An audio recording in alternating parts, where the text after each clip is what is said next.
वैसे तो हस्तिनापुर का समस्त राज परिवार, जिसमें पांडु के पुत्र भी सम्मिलित थे, कौरव कहलाता था।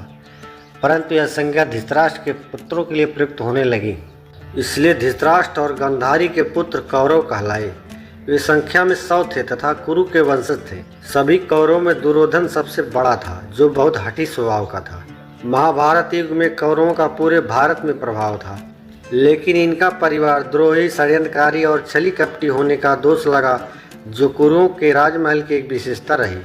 इसमें दुर्योधन सबसे हठी था, जिसने अपने क्रोधी स्वभाव के कारण कौरवों की 11 अक्षौहिणी सेना को मरवा डाला।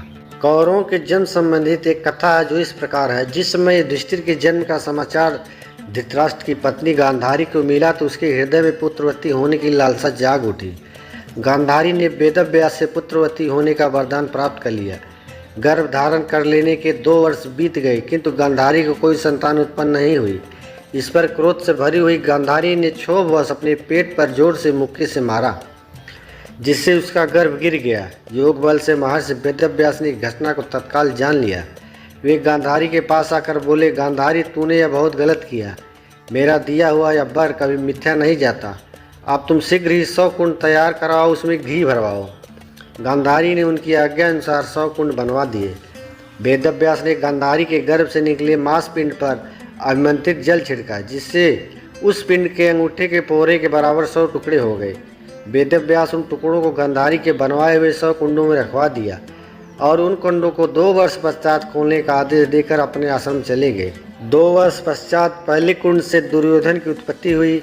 दुर्योधन के जन्म के दिन ही कुंती के पुत्र भीम का जन्म हुआ। दुर्योधन जन्म लेते ही गधे की तरह रेंकने लगा। ज्योतिषों के अनुसार लक्षण पूछे जाने पर उन्होंने धृतराष्ट्र बताया कि राजा ने यह पुत्र कुल का नाश करने वाला होगा, इसे त्याग देना चाहिए। किंतु पुत्र मोह के कारण धृतराष्ट्र त्याग नहीं सके। फिर अन्य कुंडों से 99 पुत्र एवं एक दूसरा नामक कन्या का जन्म हुआ।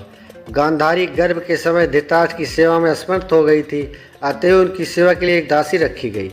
धृतराष्ट्र के सहवास से दासी का भी एक पुत्र हुआ, जिसका नाम युयुत्सु रखा गया। युवा होने पर सभी राजकुमारों का यथायोग्य विवाह कर दिया गया। दूसरा का विवाह सिंधु नरेश जयद्रथ के साथ हुआ था।